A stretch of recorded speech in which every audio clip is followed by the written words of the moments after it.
Guys home office की तरफ से लेटेस्ट अपडेट आई है डिफाइंड कोर्स के हवाले से। बहुत से लोग थे जो कह रहे थे कोर्स में कौन सी चीज़ें ऐड करनी चाहिए, कौन सी इन्फॉर्मेशन हमने ऐड करनी चाहिए, इसके साथ साथ कितना टाइम लगेगा। तो होम ऑफिस ने डिटेल्ड डॉक्यूमेंट जारी किया है, इसको अपडेट भी कर दिया, आप जाके खुद भी देख सकते हैं। और इसमें जो इन्फॉर्मेशन उन्होंने बताई कि कोर्स निकलने में कितना टाइम लगेगा और आपको कौन सी इन्फॉर्मेशन आपने ऐड करवानी है। तो बहुत ही इंपॉर्टेंट ये वीडियो है।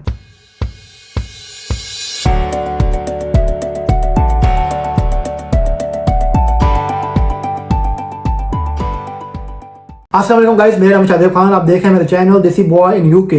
गाइस आज की वीडियो बहुत ज़्यादा इंपॉर्टेंट है। बता दूं मैं आपको, होम ऑफिस ने अपडेट कर दिया है, गाइडेंस बताई है उन्होंने और उन्होंने पब्लिश भी कर दिया इस चीज़ को कि कौन सी इन्फॉर्मेशन चाहिए होगी, क्या क्या इन्फॉर्मेशन आपने ऐड करवानी है और कितने टाइम में जो कोर्स है आपका वो निकल आएगा। डिफाइंड कोर्स की इसमें बात हो रही है और मेन चीज़ है कि उन्होंने इसको अपडेट भी कर दिया, इसको पब्लिश भी कर दिया है। तो जो टाइटल है कि new guidance for sponsors on applying for defined certificate of sponsorship, तो आपको स्क्रीन पे नजर भी आ रहा होगा। मैं आपको पढ़ के भी सुनाता हूँ, साथ में इसकी ट्रांसलेशन भी करता हूँ मैं। तो इसमें लिखा हुआ है कि the home office has updated the guidance for sponsors this week to provide further clarity on how application for defined certificate of sponsorship will be considered. Home office ने गाइडेंस अपडेट कर दिया है जिसमें बताया हुआ है कि उन्होंने क्लैरिफाई कर दिया है कि जो एप्लीकेशन है वो कैसे कंसीडर की जाएंगी for defined course. The latest version of the workers and temporary workers sponsors of skilled worker guidance for sponsors was published on 11th March 2024 and contains new information on the course application process and the information sponsor must provide when submitting request to the home office। अच्छा जी, कौन सी information है जो आपने must provide करनी है? Most significantly it is now mandatory to include the total weekly working hours of the worker when submitting the course request to the home office. Main चीज़ है भाई, अब ये इम्पोर्टेंट हो गया है कि आपने जो नंबर ऑफ वर्किंग आवर्स हैं पर वीक के हिसाब से वो ऐड करने पड़ेंगे लाजमी। आपको पता है कि मैंने आपको जनवरी में फेब में बताया था मैंने आपको कि जब आप कोर्स अप्लाई करें तो आप अपने इसमें फील्ड नहीं बनी होती, लेकिन आपने अप्लाई ऐड करना है लाजमी कि आपको वर्किंग आवर्स पर वीक कितने मिलेंगे। ये मैं जनवरी की बात करूँ, मैंने उस वक्त से मैं कह रहा था ये। और अभी उन्होंने ऑफिशियली बता भी दिया है कि जो भी कोर्स अप्लाई करेंगे वो अब लाजमी ऐड करें number of working hours per week. अच्छा, आगे क्या लिखा है जी? This information will help the home office to confirm the stated salary meets the skilled workers salary requirement. के जो ये इन्फॉर्मेशन है ये होम ऑफिस पता लग जाएगा होम ऑफिस को कि जो इन्फॉर्मेशन प्रोवाइड की गई है ये जो रिक्वायरमेंट है सैलरी की उसे मीट करती है कि नहीं करती। आगे आ रहा है जी, defined course application process. You can not apply for an annual allocation of defined course, instead you must apply for a D course as an When you require। अब आप एनुअल एलोकेशन के लिए अप्लाई नहीं कर सकते for D course. अब आप जब आपको रिक्वायर्ड होगा डी कोर्स आप उसी टाइम पे अप्लाई कर सकते हैं। अब एनुअल एलोकेशन डिफाइंड कोर्स के लिए नहीं हो सकती।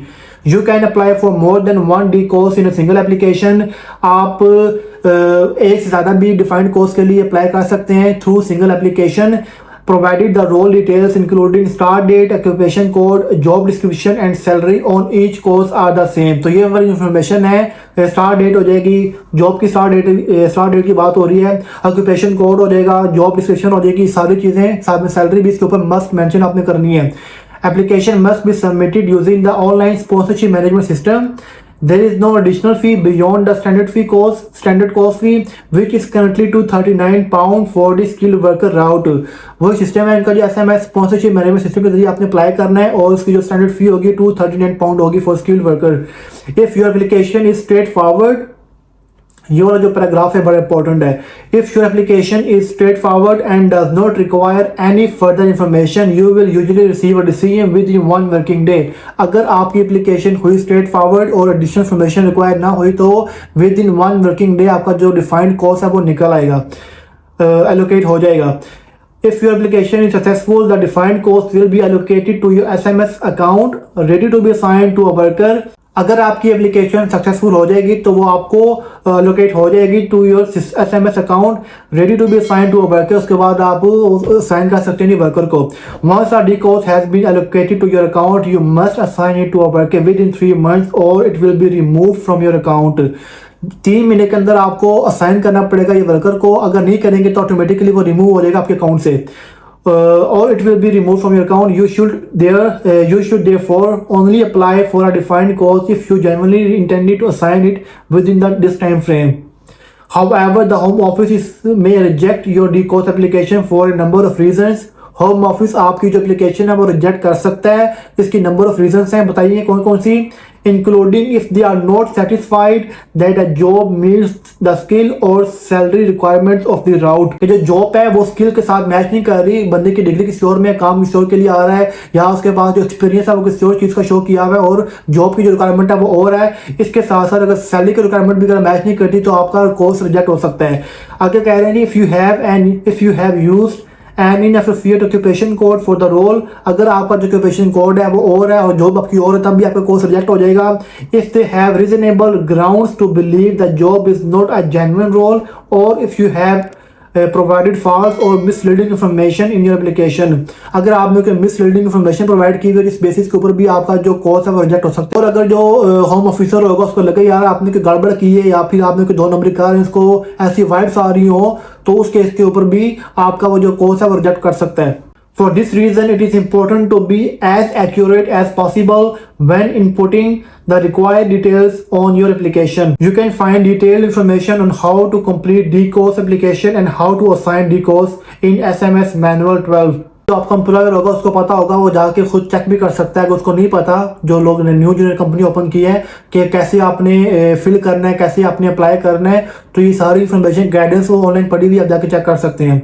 तो वैसे ये आपने देखा ये पूरा डॉक्यूमेंट है, ये पढ़ा भी है ऑनलाइन, हम खुद भी जाके चेक कर सकते हैं। इसमें डॉक्यूमेंट में जो मेन चीज़ थी वो मैंने आपको पढ़ के सुना दी है कि इसमें लिखा हुआ क्या है। और जो उन्होंने बात की है कि विद इन 1 वर्किंग डे जो सा कोर्स आपका वो एलोकेट हो जाएगा और उसके बाद आपका जो एम्प्लॉयर होगा वो आपको साइन करता है। 3 महीने का टाइम होता है, 3 महीने के अंदर अंदर आपको साइन करना पड़ता है। अगर आप साइन नहीं करेंगे तो आपका जो कोर्स है वो ऑटोमेटिकली SMS से जो स्पॉन्सरशिप मैनेजमेंट सिस्टम है वहाँ से ऑटोमेटिकली वो रिमूव हो जाएगा।